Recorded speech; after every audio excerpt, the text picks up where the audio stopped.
Mwadhama Kardinali, washama askofu wakuu, washama askofu, waumini wote wa Kanisa Katoliki, wapendwa wanajamii wa Tanzania, Baraza la Maaskofu Katoliki Tanzania, asubuhi ya leo limepokea taarifa za masikitiko makubwa ya kuondokewa na mpendwa wao Baba Askofu Bernardin Mfumbusa, askofu wa jimbo la Kondoa, ambaye amefariki akiwa katika hospitali ya Benjamin Mkapa Dodoma alipokuwa akipatiwa matibabu mnamo saa 11:45 alfajiri asubuhi ya leo.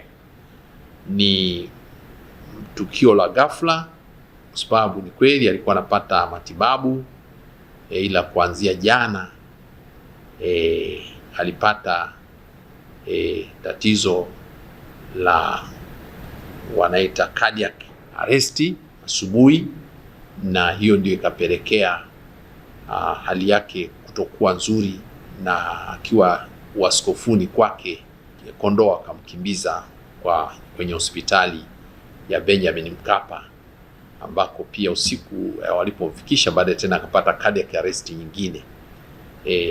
Matibabu ya mwanzo yalionyesha matumaini, lakini ilipofika jana usiku hali ilizidi kuwa tete, na hata hiyo muda ukafika akawa ametuacha. Ni kwa masikitiko makubwa tumepoteza askofu kijana ambaye ana miaka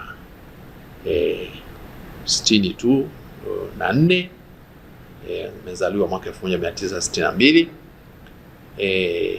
Kiuongozi ndio alikuwa tu ameanza, na amepewa askofu mwaka 2011 akiwa askofu mwanzilishi wa jimbo Katoliki la Kondoa, na hivi bado jimbo changa, na ameliacha akiwa analitumikia kwa moyo wake wote na nguvu zote. Kwa hiyo tunapenda kutoa taarifa hii kwa jamii yote, na tunapenda pia kuelezea kwamba kama Wakristo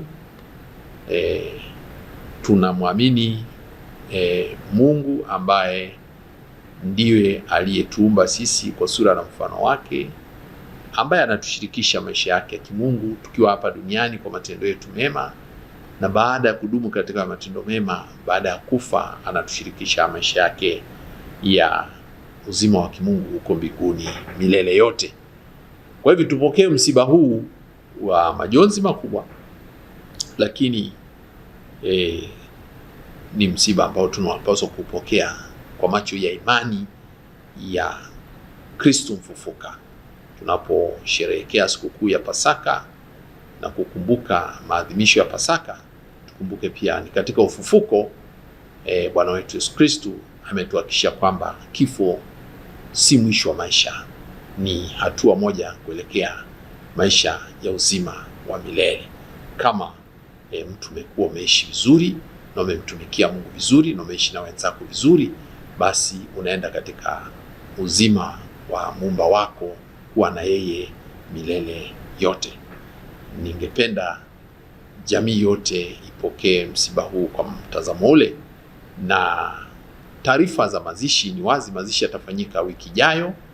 Bado tunasubiri ratiba rasmi kutoka jimboni, na hivi tutapewa taarifa rasmi kwamba mazishi yatakuwa siku gani wiki ijayo. Kwa hivi kwa sasa bado kamati za kijimbo zinafanya taratibu zake ziweze kutupa muda, ila tumeona tutoe taarifa kwa sababu tayari ameshafariki na tunajua tuna msiba, na tunapenda kuweka rasmi sasa kwa utaratibu ule. Kwa tuna taarifa na jamii wote wa Tanzania. Ni kiongozi wa kiroho, lakini alikuwa pia kiongozi wa watu. Ni wazi Askofu Mfumbusa wa jimbo Katoliki la Kondoa, askofu wa kwanza mwanzilishi wa jimbo la Kondoa lililozaliwa mwezi Mei mwaka 2011, atakumbukwa kwa mengi katika jamii ya Tanzania na katika kanisa Katoliki Tanzania, bara la Afrika, na juzi tu alikuwa amepewa majukumu ya kiulimwengu na Baba Mtakatifu. Siku ya Ijumaa alipewa majukumu makubwa zaidi.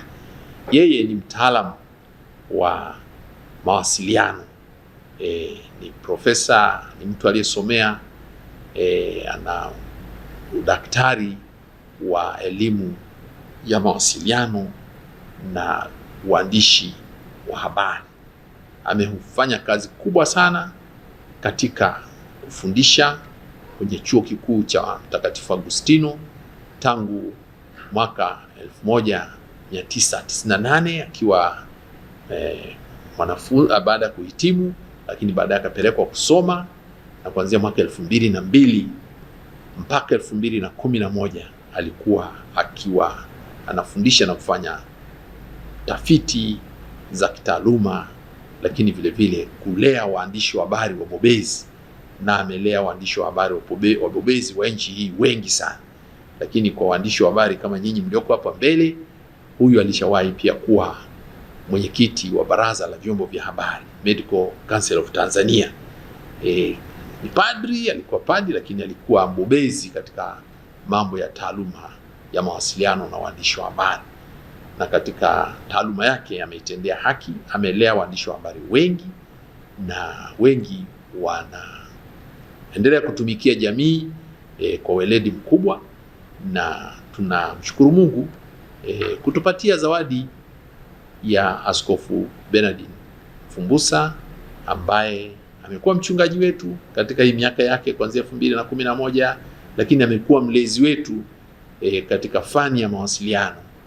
Lakini kumbukwe pia alitoa mchango mkubwa sana katika kukiendeleza kitivo cha mawasiliano alipokuwa naibu makamu mkuu wa chuo katika mambo ya taaluma. Alifanya mambo mengi katika chuo cha Mtakatifu Agustino, tunavyokiona kimesambaa nchi nzima.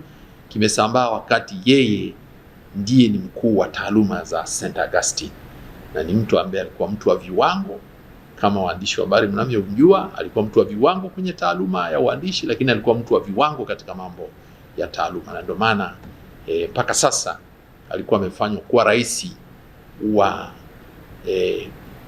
ile idara inayohusika na mawasiliano ya Kikatoliki Afrika nzima, katika mabaraza ya maaskofu ambaye anahusu nchi zote 53. Yeye ndio alikuwa kiongozi wao katika Afrika, na juzi Baba Mtakatifu alikuwa amempa jukumu la kuwa mmoja wa wajumbe wa bodi ya mawasiliano ya Vatican, ya nchi takatifu ya Vatican, mahali ambapo ni makao makuu ya kanisa Katoliki. Ilikuwa yeye kwa Afrika, ilikuwa amechaguliwa yeye. Kardinali wa Kinshasa alikuwa amechaguliwa, na yeye walikuwa wawili ndio wanawakilisha bara la Afrika katika hilo.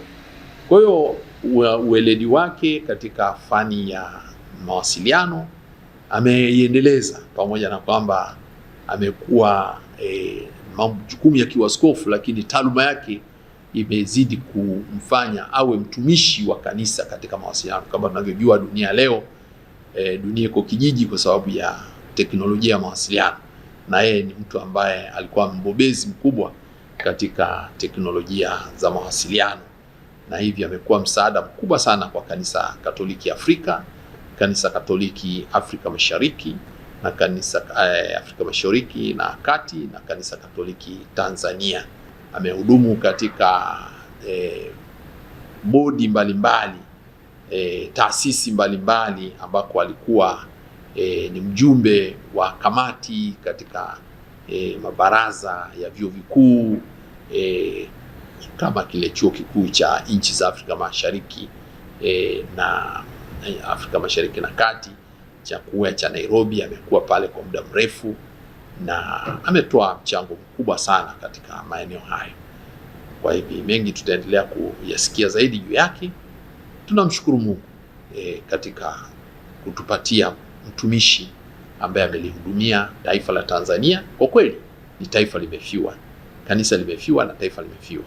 Sekta ya waandishi wa habari wakati wake akiwa pia mwalimu na nini, imeweza kutoa mchango mkubwa sana, na kama tulivyosema, amewahi kuwa mwenyekiti wa baraza la mawasiliano la Tanzania, Medical Council, Media Council of Tanzania, Media Council of Tanzania.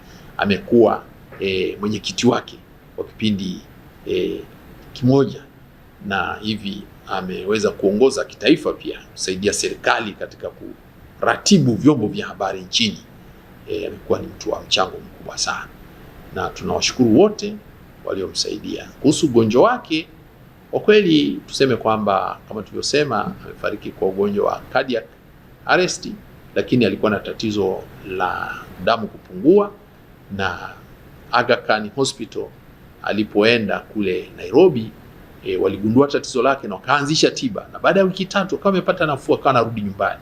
Amerudi tu nyumbani Ijumaa iliyopita, ndiye akapata hilo tatizo la cardiac arrest, ambapo na alirudi hiyo tarehe 11 akiwa hali imekuwa nzuri, lakini ilipofika hii ya moyo kupata matatizo ya kusukuma damu, ndio ikawa tatizo jipya ambalo ndio limemuondoa hapa katika maisha haya ya hapa duniani. Tunasema ni mpango wa Mungu. Madaktari tunawashukuru, wamemsaidia sana, lakini basi tunamwachia Mwenyezi Mungu kwa maamuzi yake, na sisi wote tunasema raha ya milele umpe Bwana, na mwanga wa milele umwangazie, apumzike kwa amani. Amina.